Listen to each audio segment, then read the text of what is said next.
Pero vamos a hablar ahora, hermano, de las resistencias de nuestros enemigos. Primero voy a dar una introducción hablada, hermano.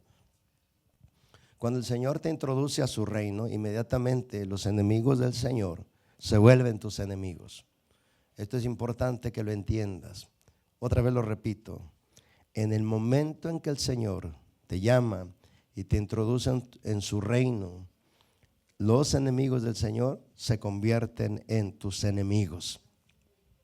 Y ellos harán todo tipo de resistencia contra ti para que no alcances el llamado, el ministerio y cumplas la misión que Dios te da aquí en esta tierra.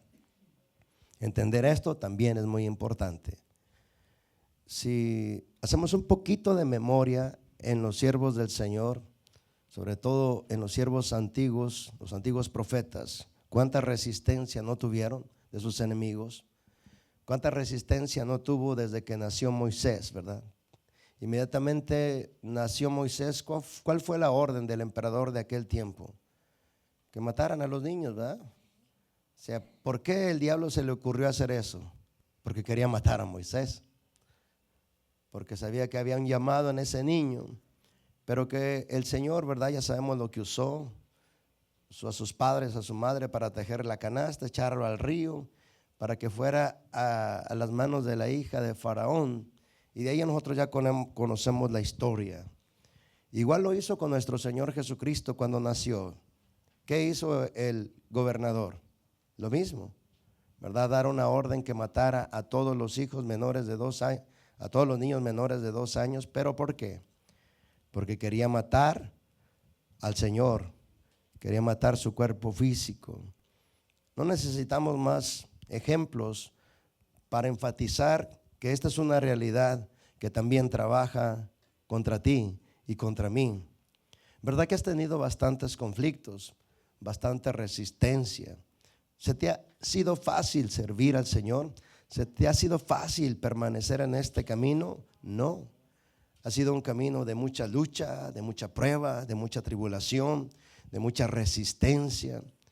Pero no vamos a hablar para enfocarnos en los enemigos, aunque vamos a hablar de los enemigos. Vamos a enfocarnos en los permisos de Dios que le concede a nuestros enemigos y el por qué lo hace nuestro Padre, para qué lo hace. De esta manera nuestro enfoque no se va a glorificar al enemigo y su poder, sino para glorificar a aquel que derrotó a nuestros enemigos. Amén. Porque cuando se habla de guerra espiritual, hermanos, tiende uno mucho a enfocarse en los enemigos y no al que venció a nuestros enemigos. Y esa es una situación que después nos causa situaciones confusas en nuestro interior. Pero vamos a comenzar leyendo la introducción y de ahí después, hermano, si tienes preguntas, siente libertad de hablar, hermano. Tenemos este día para manejarlo de esa manera, pero voy a leer la introducción. Todo creyente nacido de nuevo en Cristo experimentará resistencia de su adversario, tratando de impedir su desarrollo, crecimiento y avance en el reino de los cielos al cual pertenece. Nuestra actitud ante tales resistencias debe ser la de someternos a Dios, enseguida resistirlo para que huya de nosotros. Si la lucha es intensa, llena de conflictos y confusiones, debemos clamar a Dios con toda sinceridad por ayuda. Él promete no solo ayudarnos, sino también revelarnos las cosas ocultas de nuestros enemigos para poder ser efectivos contra sus obras, como está escrito: clama a mí y yo te responderé y te enseñaré cosas grandes y ocultas que tú no conoces. Jeremías 33:3. Toda intención nuestra de avanzar en este camino de fe presentará resistencias, todas ellas permitidas por el Padre. El permiso del Padre nos otorga la oportunidad de adiestrarnos en la guerra. La intención de nuestro Padre al permitirnos tales resistencias es para ejercitarnos, para hacernos habilidosos en la batalla. Escrito está: el Señor dejó a ciertas naciones en la tierra para poner a prueba a los israelitas que no habían conocido las guerras de Canaán. Lo hizo para enseñar a pelear en la guerra a las generaciones de israelitas que no tenían experiencia en el campo de batalla. Jueces 3, 1, 2. Las resistencias de nuestros enemigos son permitidas por Dios para todos los que no han conocido la guerra. Lo hace para enseñarnos, para adquirir habilidad, destreza y experiencia. Recordemos lo dicho por el Señor cuando dijo: miren, yo les he dado a ustedes poder para aplastar serpientes y escorpiones y para hacer vencer a todo el poder del enemigo sin que nada los dañe. Lucas 10, 19. Debemos ser firmes contra nuestros adversarios, asentados sobre la palabra de verdad, confiados en que el Señor nos dará la victoria. Cuando el Señor se prepara para la guerra, se le anuncia diciendo: ponte la espada, oh poderoso guerrero. Eres tan glorioso, tan majestuoso, cabalga con majestad hacia la victoria y defiende la verdad, la humildad y la justicia. Avanza para realizar obras imponentes. Tus flechas son afiladas, traspasan el corazón de tus enemigos y las naciones caen a tus pies. Salmo 45, 3, 5. Nosotros somos hijos de luz. Tenemos la espada del Espíritu, que es la palabra de Dios. De Cristo estamos revestidos. Debemos defender la verdad, la humildad y la justicia. Ser determinados en el avance, porque cada declaración cargada de fe son flechas afiladas que traspasan a nuestros enemigos. Y las naciones son sometidas al poderío de nuestro Señor Jesucristo. La presión saca lo que cargamos dentro. El adiestramiento se adquiere en el campo activo de la batalla, cuando estamos frente a nuestros enemigos y decidimos confiar en el Señor para que nos enseñe a cómo resistirlos y nos conceda la victoria sobre ellos. Los que fueron antes que nosotros y fueron puestos enfrente de sus enemigos, confiaron y clamaron a Dios y les concedió la victoria. Por confiar en Dios, conquistaron reinos, hicieron justicia, alcanzaron promesas, taparon bocas de leones, apagaron fuegos impetuosos, evitaron filo de espada, sacaron fuerzas de la debilidad, se hicieron fuertes en batallas, pusieron en fuga ejércitos extranjeros. Hebreos 11, 33 al 34. La confianza demostrada en el Señor les dio la victoria. Sin fe es imposible agradar a Dios, pero con fe todo nos es posible. Hebreos 11, 6 y Marcos 9, 23. La Escritura dice: porque todo lo que es nacido de Dios vence al mundo, y esta es la victoria que ha vencido al mundo, nuestra fe. Primera de Juan 5, 4. Nuestra fe nos da victoria sobre todos nuestros enemigos. Nuestro hermano Pablo, un siervo activo en la obra del Señor, quiso ir a ver muchas veces a los hermanos en Tesalónica, pero cada vez que lo intentó, tuvo resistencia del maligno, como lo dejó escrito.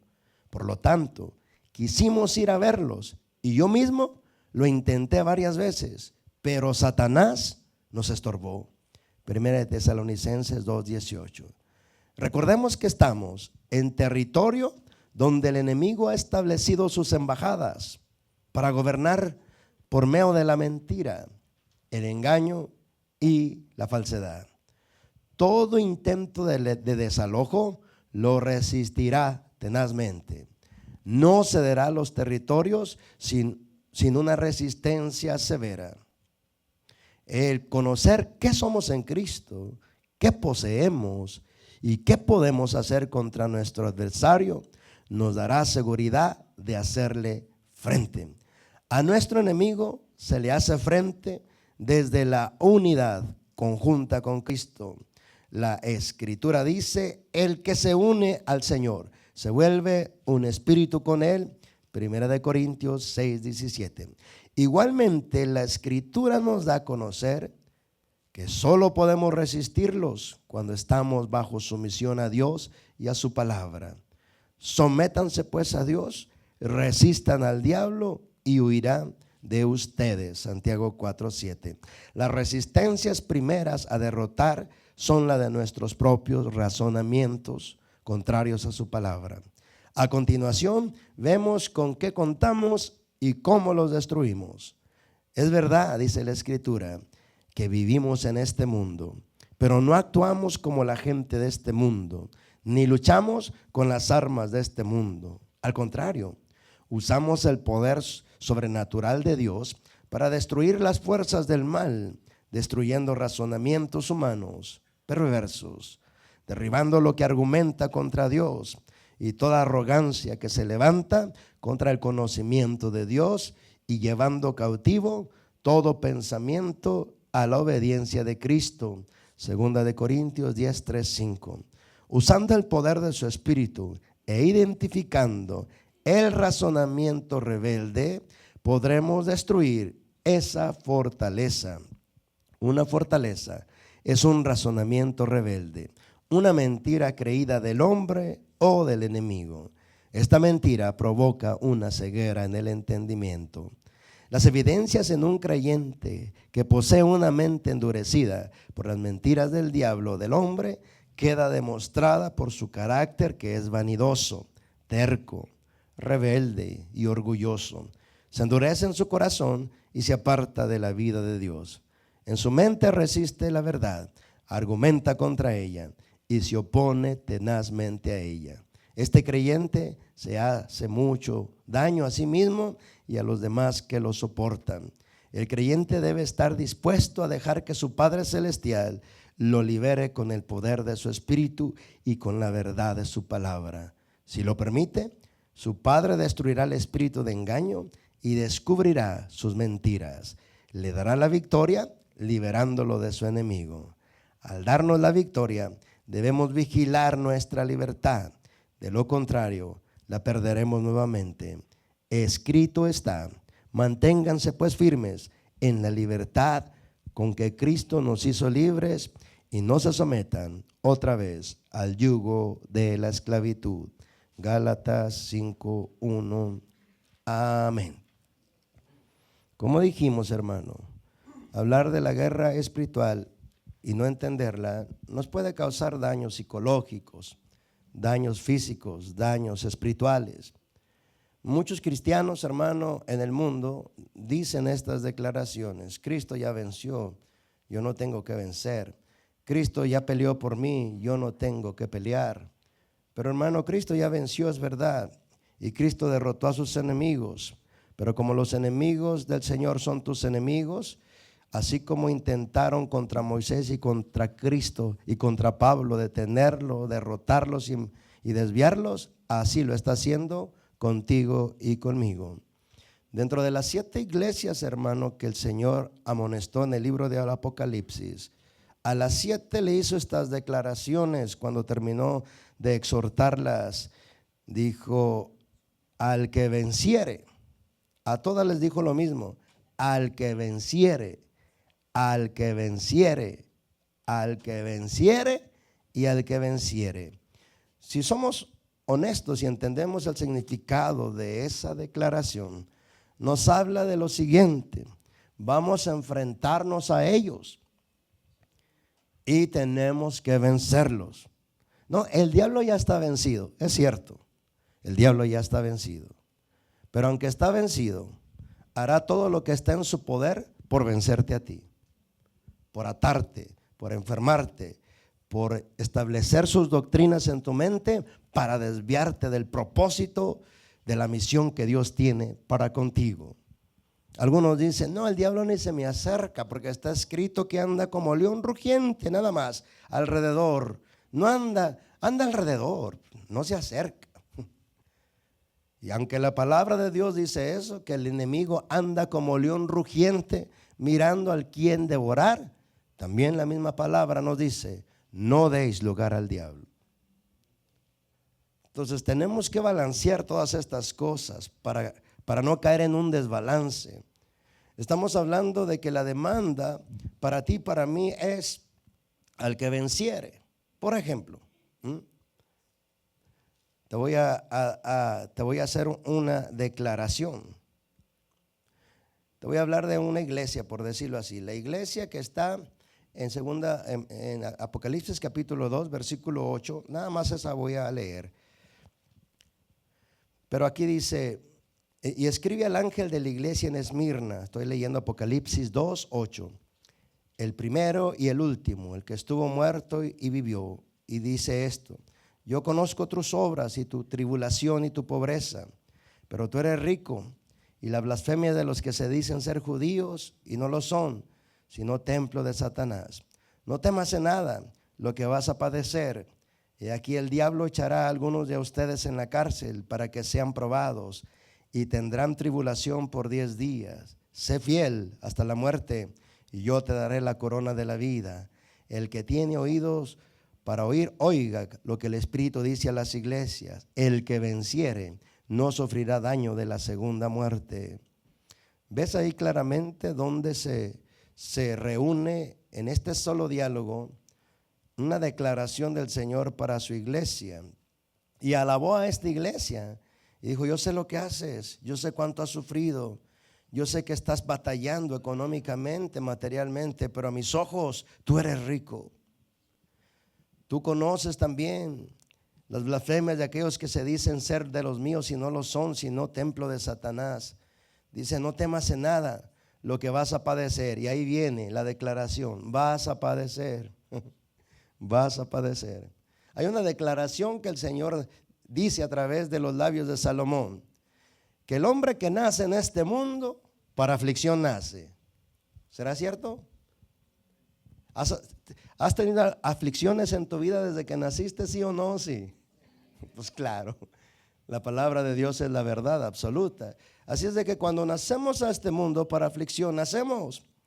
Y luego, al hacernos seguidores de Jesucristo, como te lo he mencionado, esta es la tercera vez, los enemigos del Señor serán tus propios enemigos. Entonces aquí dice: mira, no temas en nada lo que vas a padecer. Es garantía que si eres mi seguidor, vas a padecer. ¿Y por qué es necesario el padecimiento, hermano? ¿Por qué es necesario el padecimiento? Un solo versículo te da la respuesta. Anótalo: Primera de Pedro 4:1. Y Primera de Pedro 4:1 dice de la manera siguiente, porque estamos hablando de guerra espiritual y de victoria sobre nuestros enemigos. Y uno de nuestros enemigos vive dentro nuestro, es la carne. Dice: puesto que Cristo ha padecido por nosotros en la carne, ustedes también ármense del mismo pensamiento, pues quien ha padecido en la carne terminó con el pecado. Este es el propósito del padecimiento. Porque cuando padecemos, hermano, por guardar la verdad, por guardar la integridad, por proteger la palabra de Dios, entonces al guardarnos, al esforzarnos a guardar la palabra del Señor, sufriremos padecimiento. Hermano, ¿qué es más fácil? ¿Ser mentirosos o ser verdaderos? Pues claro, ser mentirosos. ¿Por qué? Porque mentir, hermano, nos es más fácil, no lleva ningún compromiso al instante, aunque nos enreden un sinnúmero de cosas después. Pero mantener la verdad no es tan fácil. Ser verdadero no es tan fácil, porque el Señor probará tu vida en ocasiones para que tú puedas mentir o decir la verdad. Y ahí te darás cuenta que no es tan fácil mantener la verdad. ¿Cuántos Dios los ha sometido a situaciones donde tienen una elección? Mentir o decir la verdad. ¿Y cuántas veces has terminado mintiendo en vez de decir la verdad? Por miedo, por muchas cosas. Pero decimos mentiras cuando Dios nos da la oportunidad de decir la verdad. Porque el decir la verdad conlleva persecución, conlleva ataques, conlleva aflicción, conlleva padecimiento. Pero el Señor dice: mira, la única forma en que en realidad el padecimiento por el que vas a pasar al seguirme a mí, la única forma en que lo puedes sobrellevar es de la manera siguiente, dice el Señor. yo padecí primero por ti en mi carne para vencer el pecado. Tú ármate del mismo pensamiento, porque si amas mi verdad y si decides seguirme, vas a padecer.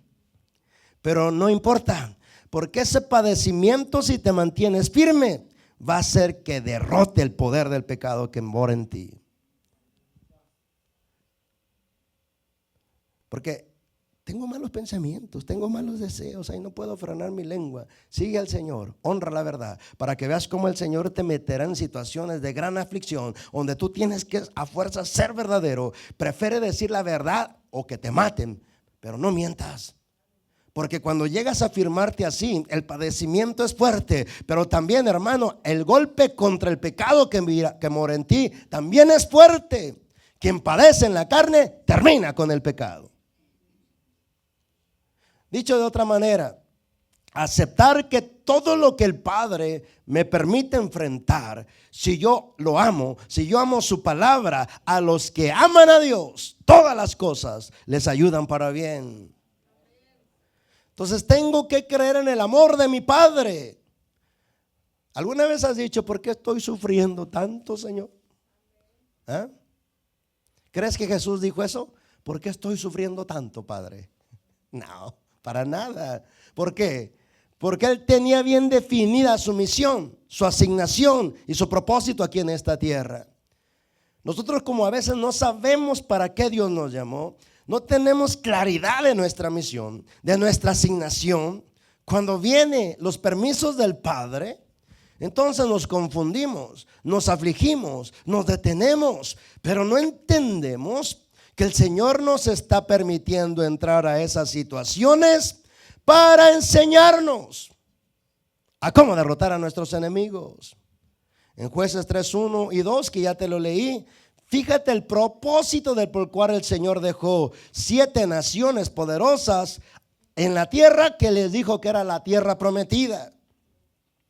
Dice, el Señor dejó a ciertas naciones en la tierra para poner a prueba a los israelitas que no habían conocido las guerras de Canaán. Lo hizo para enseñar a pelear en la guerra a las generaciones de israelitas que no tenían experiencia en el campo de batalla. ¿Alguna vez te has preguntado, Señor, por qué no sacas al diablo de la tierra y se acaban mis problemas? ¿Ah? Hermano, el diablo está aquí para enseñarte a ser habilidoso en la guerra, para que confíes en lo que cargas del Señor y te le enfrentes a Él con el poder de su espíritu, con el poder de su nombre. Lo sometas, lo quebrantes, lo ates y lo eches fuera en el nombre de Jesús. Aquí está el diablo. Ahí no da tanta guerra, hermano. Mira, si eres hijo de Dios y si eres hija de Dios, el Señor permitirá que el enemigo se convierta en ocasiones el instrumento de Dios para zarandearte. ¿No lo hizo con Pedro y sus discípulos? Dijo el Señor estas palabras. El Señor, hermano, que es la sabiduría misma, cuando habla, es porque algo va a provocar, ¿ya? Algo va a sacar de los corazones. Y entonces, porque quería sacar lo que había en los corazones, dijo, hoy se escandalizarán todos de mí y me dejarán solo. Y ya sabemos, el Pedrito siempre, ¿verdad? No, Señor, aunque todos se escandalizaren, yo no me escandalizaré. Dispuesto estoy por ti hasta morir. Pedro, ¿dispuesto estás a morir por mí? De cierto te digo, Satanás me ha pedido para zarandearte. Y antes que el gallo cante, ya me habrás negado 3 veces. Hermano, cuando al diablo Dios le permite que te zarandee, el diablo va a cumplir su misión y su propósito. Un permiso que Dios le dio al diablo. El diablo vino al Señor y le dijo, Señor, permíteme zarandear a tus discípulos. Y el Señor se lo concedió. Y cuando fue zarandeado Pedro, ¿qué fue lo que hizo? Negar al Señor. Las 3 veces que lo interrogaron, lo negó 3 veces. Después de haberlo negado la tercera vez, el gallo cantó y se acordó de las palabras. Y el Señor miró a Pedro y Pedro miró al Señor. Y cuando el Señor miró a Pedro, Pedro cayó convencido de pecado, que lloraba amargamente por haber traicionado o negado al Señor. Algunos cristianos que están ciegos en esta guerra dicen lo siguiente: mira, Pedro bien bravo, que predicó el evangelio y se salvaron tanto. Y ahí, ¿verdad? Ahí negó al Señor. Espérate tantito. Cuando el diablo te pida para zarandearte, serás igualito que Pedro. Lo traicionarás, fallarás. Por eso no es bueno hablar contra nadie. Porque mira lo que dice un solo verso en Gálatas 6:1. Gálatas 6:1 dice de la siguiente manera. Yo te dije que si tenías algo de pregunta, nomás alzara la mano, pero no levantes tu mano, yo sigo predicando. Gálatas 6:1 dice: hermanos, si alguno fuere sorprendido en alguna falta, ustedes que son espirituales, restáurenle con espíritu de mansedumbre, considerándote a ti mismo, no seas que el Señor te meta en la misma tentación. Por eso te digo, no hables ni de Pedro ni de Juan. Mira, Juan, el Señor le abrió los ojos de su espíritu para que mirara cómo el Espíritu Santo en forma de paloma descendía sobre Jesús y se posara sobre él. Y él con toda convicción dijo: el que me envió me dijo, sobre quien veas al Espíritu Santo descender sobre él, ese es el escogido, ese es el ungido. Pero al servir al Señor, hermano, entonces lo llevaron a la cárcel. Y en la cárcel dudó. En la cárcel mandó a través de sus discípulos preguntarle al Señor: ¿eres tú, Señor, el que esperábamos o es otro? ¿No encuentras una contrariedad de fe en Juan? Primero dijo: yo lo vi, ese es. Y después, cuando estaba en la cárcel le mandó decir: dile que si ese es o si vamos a esperar otro. Porque, hermano, no es lo mismo estar en la cárcel que estar libre. ¿Por qué, hermano, lo echaron a la cárcel? ¿Por qué? Por defender la verdad. No te es lícito tener la mujer de tu hermano. Y entonces este gobernante lo echó a la cárcel. Y, hermano, pero gloria a Dios. Gloria a Dios que Dios nunca deja a sus servidores que honran la verdad. Porque de ahí Juan salió glorioso, victorioso. Salió sin cabeza, pero victorioso. El precio de decir la verdad, le cortaron la cabeza. Vas a padecer, sí. Y como el verso que leímos es: más nos vale que mejor aceptemos que vamos a padecer. Porque cuando viene el padecimiento lo sufrimos menos, hermano. Cuando te dispones a padecer por el Señor, cuando venga el padecimiento, lo vas a sufrir menos. Lo vas a sufrir mejor. Lo vas a saber sobrellevar. Entonces Jesús le contestó: díganle a Juan, los ciegos ven, los leprosos son limpiados, los cojos andan, los muertos resucitan, y a los pobres se les anuncia el reino de los cielos. El Señor le mandó a Juan para que oyera exactamente la obra de Dios que se estaba realizando en Jesús, para que Juan entendiera en la cárcel que lo que se le dijo la primera vez, así se mantenía. Él era el escogido, él era el ungido. Hermano, cuando recibió, no dice la Biblia, pero puedo deducir por el Espíritu, hermano, que cuando Juan recibió el informe, la paz del Señor gobernó su corazón.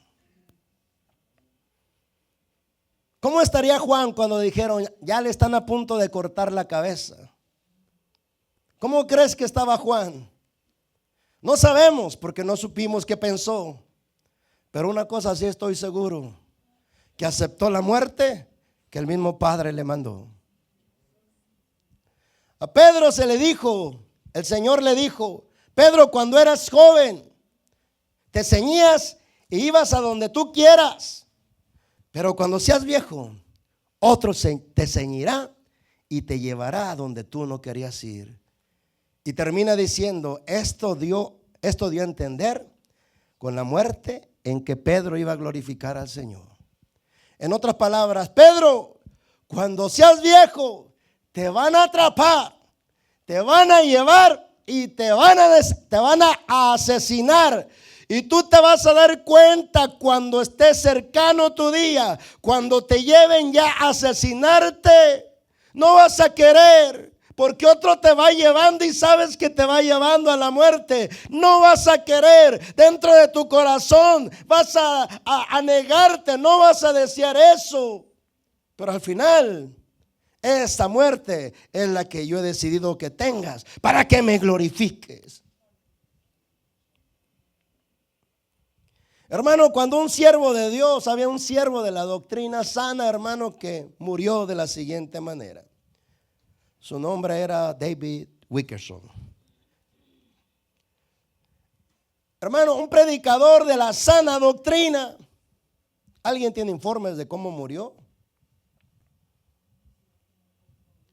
Venían manejando, hermano, y se estrelló contra, no recuerdo si era contra un trailer, pero se estrelló y al instante murió ahí, hermano, aplastado. Su esposa sobrevivió. ¿Por qué permite Dios las muertes tan crueles contra sus siervos? ¿Ah? ¿Por qué permitir una muerte tan cruel contra su propio hijo? Porque con esa muerte vamos a glorificar a Dios. Algunos cristianos dicen, a mí me gustaría, le ruego a Dios que me muera sin dolor. A lo mejor te vas a morir con tanto dolor. No es que yo lo esté deseando ni profetizando sobre ti. Lo que estoy diciendo es, mejor acepta la muerte con la que vas a glorificar a Dios. Yo le estoy diciendo al Señor, Señor, estoy esperando el rapto, acuérdate. Pero si no está destinado que yo alcance el rapto, acepto la muerte que tú quieras. Hermano, pues ni modo que le esté diciendo, ay Señor, que me muera, digo que me duerma y que ya no despierte, así no sufro. No, hermano. ¿Y qué si a Dios le permite que a mí me desmembren? A ver, me voy hasta los extremos pues para que se pongan más emocionados. Yo le he dicho a mi esposa, si al Señor le permite que a mí me maten, ni se te ocurra pensar, ay, cómo va sufrido, porque nomás sufrí hasta que perdí la vida.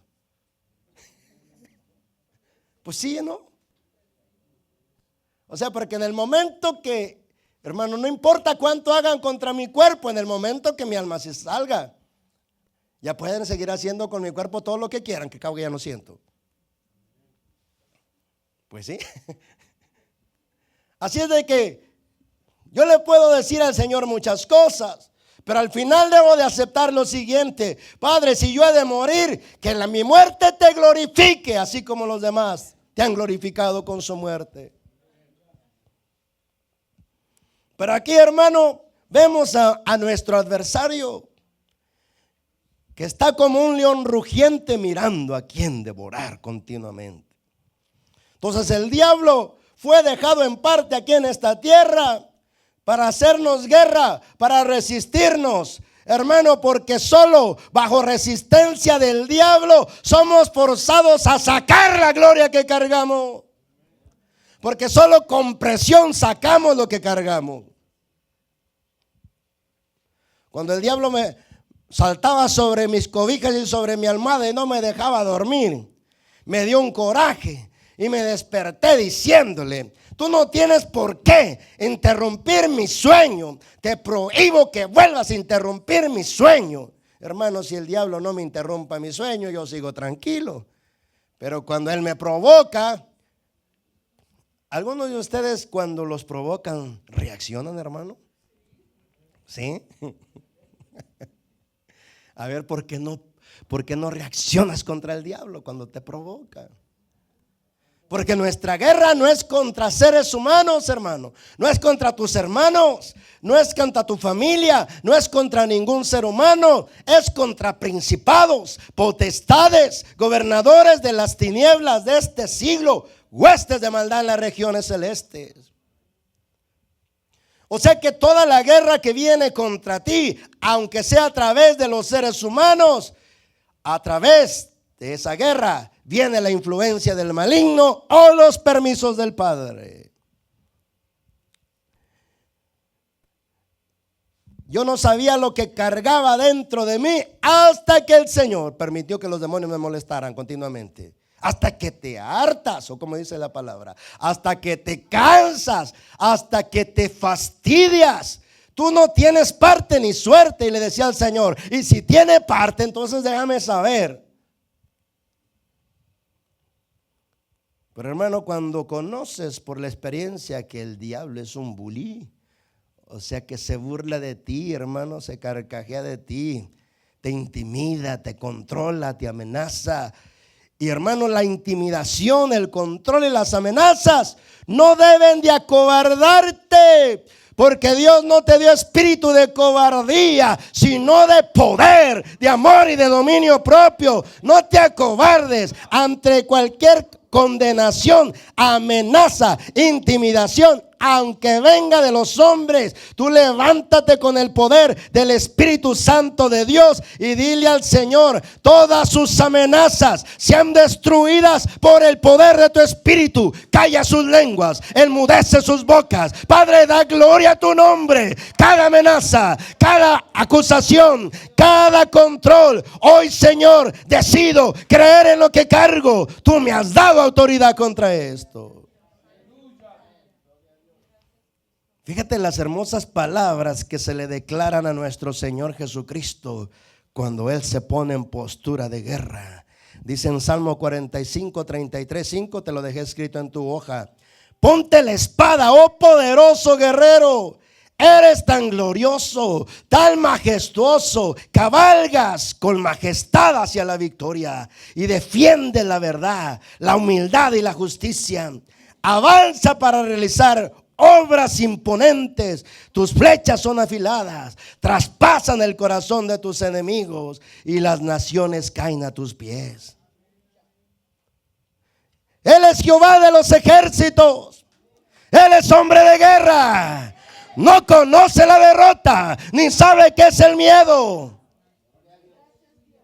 A nosotros somos llamados los hijos de luz. Tenemos la espada del Espíritu, que es la palabra de Dios. De Cristo estamos revestidos. Debemos defender la verdad, la humildad y la justicia. Ser determinados en el avance, porque cada declaración cargada de fe son flechas afiladas que traspasan a nuestros enemigos. Y las naciones son sometidas al poderío de nuestro Señor Jesucristo. Entonces el diablo está aquí no para atarme y enfermarme, sino para hacerme habilidoso en la guerra. Porque el Señor ha dicho: les he dado poder y autoridad para pisotear serpientes y escorpiones y sobre toda fuerza del enemigo, y nada los dañará. Nada los dañará. El problema, hermano, es que aceptamos a los espíritus de cobardía, a los espíritus de esclavitud, y atan nuestro espíritu y no podemos ya liberar el poder que cargamos. Dice el Señor, hermano, mira, ve conmigo a Romanos, donde habla de un espíritu específico. Donde habla de un espíritu específico. Dice: porque Dios no nos ha dado espíritu de esclavitud. Estamos, hermano, leyendo Romanos 8, versículo 15 y 16. Vamos a leer del 14 al 16, pues. Dice, porque todos los que son guiados por el Espíritu de Dios, estos son los hijos de Dios. Pues no habéis recibido el espíritu de esclavitud para estar otra vez en temor, sino que habéis recibido el espíritu de adopción, por el cual clamamos, Abba, Padre. El Espíritu da testimonio a nuestro espíritu de que somos hijos de Dios. Y si hijos, también herederos de Dios y coherederos con Cristo, si es que padecemos juntamente con Él, para que juntamente con Él seamos glorificados. Mira la actividad de este espíritu, del espíritu de esclavitud en los hijos de Dios. Cuando este demonio opera en los hijos de Dios, dice que el resultado es temor. Ahí lo dice. No han recibido el espíritu de esclavitud para estar otra vez en temor. Entonces, cuando el espíritu de esclavitud opera sobre los hijos de Dios, los hijos son miedosos. Los hijos de Dios son miedosos. Uy, que no se hable de demonios, porque me espanto, me escandalizo. Cuanto más miedo le tienes a los demonios, más demuestra la esclavitud en que te tiene este espíritu. Ahí lo dice, yo no lo estoy diciendo por mi propia cuenta. Ahí lo dice. Cuanto más miedo le tienes a los demonios, es porque más un demonio llamado esclavitud te tiene prisionero, prisionera en el temor. Temor a morirte, hermano. Es otra evidencia de que el espíritu de esclavitud te tiene atrapado. Tienes miedo a morirte. Tienes miedo y no te quieres morir. Posiblemente dirá, si usted sí se quiere morir, hermano, lo que Dios quiera. Si hoy me muero, pues ya me tocaba. No voy a estar, ay, me voy a morir, ay, la muerte. No, hombre. ¿Por qué? Porque entre más miedo le tienes a la muerte, más te controla, más te gobierna, más te intimida. Entonces, cuando un cristiano le tiene miedo a la muerte, es porque este espíritu de esclavitud le tiene amarrado en el temor. Miedo a quedarte solo y sola. Miedo a quedarte sin trabajo. Miedo a quedarte sin iglesia. Miedo a quedarte, bueno, tú ponle los miedos, haz tu lista. Que al fin el espíritu es el mismo y tiene un nombre. Se llama espíritu de esclavitud. Y te tiene amarrado en temor, en miedos. Muchas veces este espíritu viene a visitarme y me dice de mis hijos. Y no lo voy a soltar. Y les digo, lo sueltas porque lo sueltas. Mientras esté en este cuerpo, voy a hacer resistencia contra ti día y noche. Ellos no son tus siervos, son siervos del Altísimo. Porque a mí se me dieron, no a ti. Y cuanto más los veo a mis hijos enredados en pecados, atados por el diablo, enceguecidos por la mentira, más entiendo lo siguiente, que el arduo camino me resta por trabajar todavía. Hermano, ¿hay victoria en Cristo, sí o no? ¿Hay victoria en Cristo, sí o no?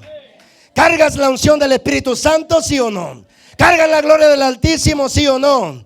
No importa lo que el hombre hable y lo que el diablo hable, porque el hombre miente y el diablo es padre de mentira. Pero tenemos un Padre que nunca miente, y cuando el Padre nos dice algo, basta que lo creamos para que se manifieste su gloria en nosotros, en nuestra casa y en nuestras generaciones. No me ha dado Dios espíritu de cobardía para estar otra vez en temor. Me ha dado espíritu de adopción, por el cual le puedo decir al Padre: Padre mío, tú eres mi victoria.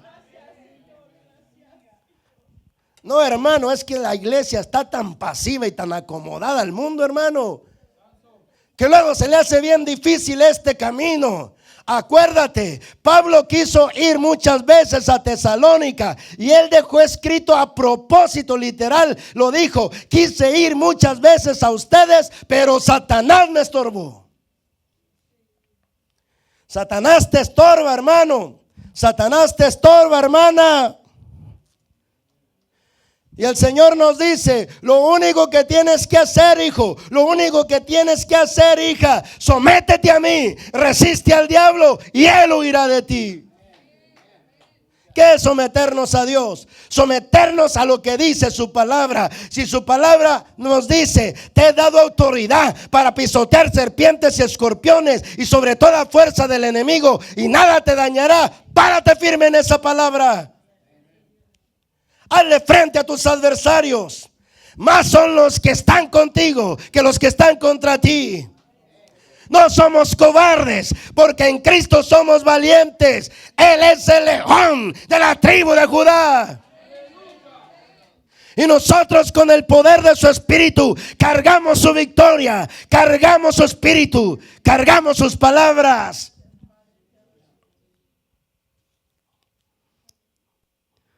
Mi esposa y yo no nos mantenemos aquí más que por pura guerra continua de resistencia. Porque a diario estamos declarando: resistimos las obras del diablo, quebrantamos los planes de los hombres, quebrantamos los planes de Satanás. Toda arma preparada contra nosotros no debe de prosperar. Todo lo que intenten los hombres, todo lo que intente el diablo contra nosotros, contra nuestro llamado, contra nuestro ministerio, tiene que ser resistido, tiene que ser desbaratado. Lo desbaratamos por el poder del Espíritu Santo de Dios. Desbaratamos las resistencias, desbaratamos las oposiciones, desbaratamos las trampas, desbaratamos las brujerías y las hechicerías. Pero ningún demonio, ningún hombre nos impedirá alcanzar el propósito por el cual Dios nos ha llamado. Porque esto es por fe y no por vista, hermano. Yo no dependo de si la iglesia está llena o vacía. Yo dependo de mi fe, hermano, porque no es por lo que ves, es por lo que crees.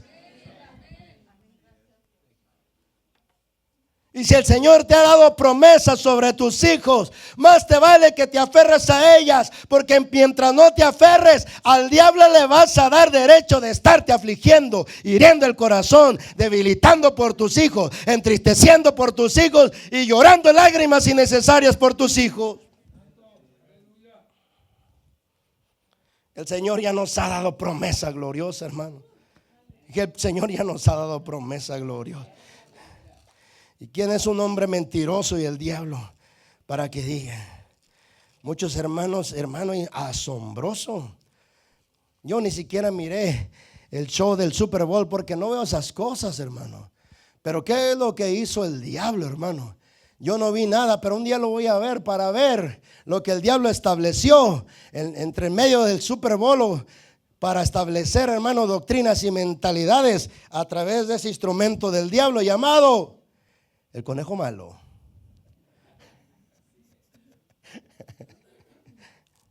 Muchos cristianos lo vieron normal. Sí, es normal para el mundo, pero cuando un cristiano ve normal eso, está atrapado por el diablo, está ciego por el diablo. El mundo ya lo atrapó, el pecado ya lo encegueció y es prisionero del diablo. ¿Cómo, hermano, un cristiano va a tomar por normal esas cosas? Alábale si puedes. Pero dice el Señor en su palabra: porque promesas para Israel también son promesas para nosotros. Y hay que identificar cuáles promesas que le dio Israel son también para nosotros. Y en Isaías 54, versículo 15 al 17 dice lo siguiente: si alguno conspirare contra ti, lo hará sin mí. El que contra ti conspirare, delante de ti caerá. He aquí que yo hice el herrero que sopla las ascuas en el fuego, y que también saca la herramienta para su obra. Yo he creado al destruidor para destruir. Ninguna arma forjada contra ti prosperará, y condenarás toda lengua que se levante contra ti en juicio. Esta es la herencia de los siervos de Jehová, y su salvación de mí vendrá, dijo Jehová.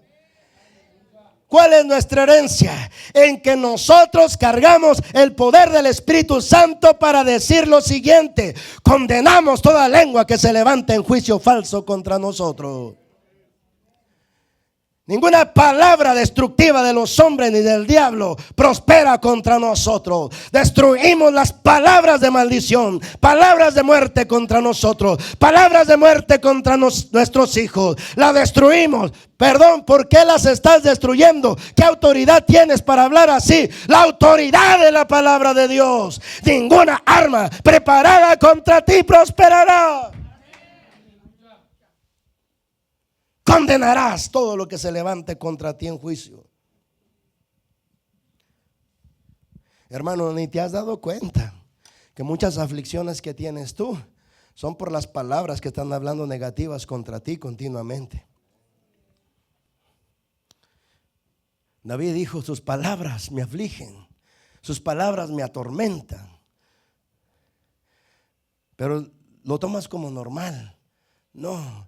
Muchas veces mi esposa y yo hemos tenido que orar esta oración: Padre, cancelamos el poder de cada palabra enviada negativa contra nosotros, que nos está causando debilidad, que nos está turbando, que nos está enfermando. ¿Por qué? Porque tenemos la autoridad. ¿De qué? De derribar fortalezas, argumentos y altiveces que se levantan contra el conocimiento de Cristo. Hermano, a propósito, cierra tus ojos. A propósito, el Señor usa palabras de guerra: derribar, destruir, desbaratar, cancelar. A propósito, el Señor dice que la espada de su espíritu es la palabra de Dios, porque con ella hacemos frente a nuestros adversarios. Con ella resistimos las fuerzas del mal. Con ella nos paramos firmes. No solamente para posicionarnos en lo que es nuestro, sino para mantenernos ahí firmes en lo que ya obtuvimos victoria. Hay mucho terreno que nos falta por conquistar. Terreno en nuestras propias vidas, en nuestros hijos, en nuestros hogares. Pero las resistencias contra ti no cesarán. No sueñes. Porque cada día hay nuevas trampas, hay nuevas tentaciones, hay nuevas resistencias. Pero a la par, cada día hay misericordia de Dios, porque nuevas son sus misericordias cada mañana. Y porque Él está contigo para destar tus manos para la guerra y tus manos para la batalla, tus dedos para la guerra y tus manos para la batalla.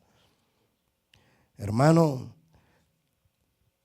la presión nos va a sacar lo que cargamos por dentro, pero el adiestramiento solamente lo adquirimos en el campo activo de la batalla, cuando estamos frente a ellos, a nuestros enemigos, y decidimos confiar en el Señor para que nos enseñe cómo resistirlos y nos conceda la victoria sobre ellos. Los que fueron antes que nosotros y fueron puestos enfrente de sus enemigos, confiaron y clamaron a Dios y les concedió la victoria. Por confiar en Dios, conquistaron reinos, hicieron justicia, alcanzaron promesas, taparon bocas de leones, apagaron fuegos impetuosos, evitaron filo de espada, sacaron fuerzas de debilidad, se hicieron fuertes en batallas, pusieron en fuga ejércitos extranjeros, todo por confiar en aquel que los metió en esa guerra. Porque no hay cristiano en toda la tierra que el Padre le meta en una guerra que él no pueda salir victorioso. Los que son derrotados en medio de la guerra es porque dejaron de confiar en el Padre que los metió en esa guerra. Porque vieron más las circunstancias que la promesa fiel del Padre. Sin fe es imposible agradar a Dios, pero con fe todo es posible para el que cree.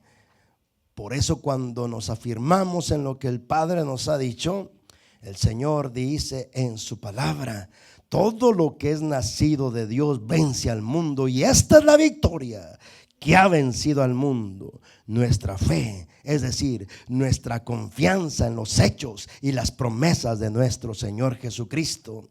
Si nos afirmamos en las promesas y en los hechos del Señor Jesucristo, cada hijo de Dios, y aquí no tiene que ver con ministerio, Porque muchos cristianos enseñan las mentiras, que solo los que son ministros de la palabra se les libera el poder del Espíritu Santo. Esa mentira viene del infierno, viene del diablo. Porque la Escritura dice que la única condición para que sobre cualquier hijo se manifiesten las obras gloriosas y las señales maravillosas del Padre es nada más para todo aquel que cree.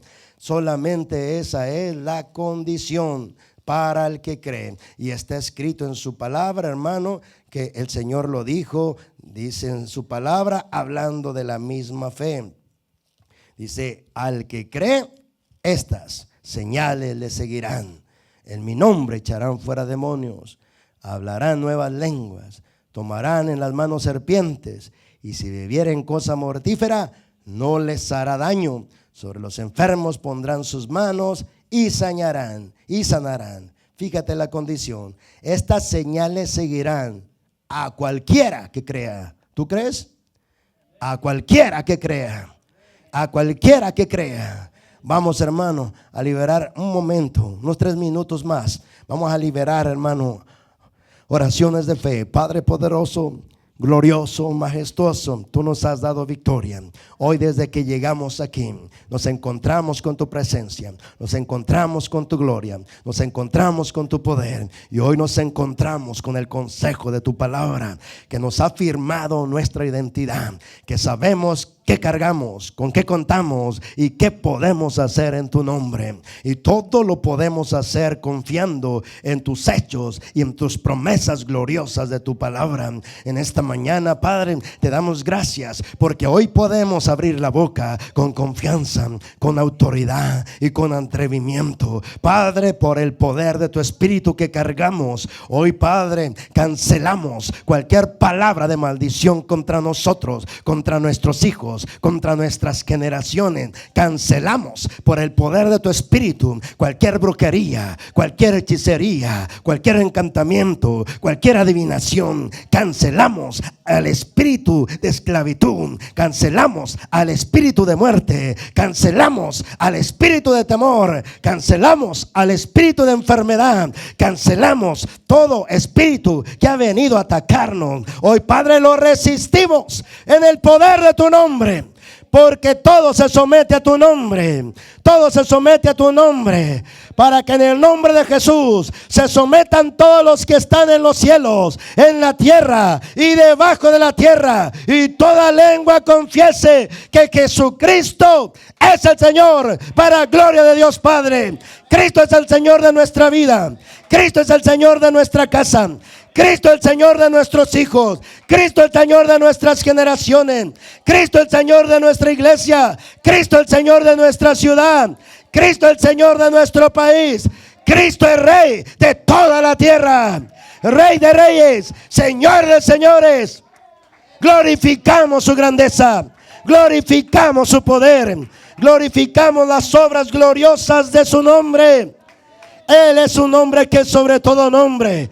Padre, en el nombre de Jesús, te traemos ofrenda voluntaria de diezmos y ofrendas, mientras que hoy reprendemos al devorador. Padre, en el nombre de Jesús, que todo espíritu devorador de nuestras finanzas sea sometido a tu poder, sea sometido a tu autoridad. En el nombre de Cristo Jesús, Padre, todo espíritu que vino a devorar la salud mental, emocional, física, espiritual y financiera, sea derrotado, destruido, sometido a tu poder, sometido a tu fuerza y sometido a tu palabra. Hoy, Padre, decidimos creer a tu palabra que dice, Padre, que en ti ya estamos bendecidos con toda bendición celestial desde los lugares celestiales en Cristo Jesús. Decláralo conmigo: estoy bendecido, porque la palabra me dice que estoy bendecido. Y estoy bendecido con toda bendición celestial desde los lugares celestiales en Cristo Jesús. Dios es mi herencia y soy coheredero juntamente con Cristo. Todo lo que tiene Dios es mío. Todo lo que obtuvo Cristo por herencia es mi herencia. Es mi herencia. Es mi herencia. En Él estamos completos. En Él estamos completos. A Él le damos la gloria. A Él le damos la honra. Y a Él le damos la alabanza por los siglos de los siglos. ¿Cuántos se atreven a darle un fuerte aplauso al Señor? Alabado sea su nombre.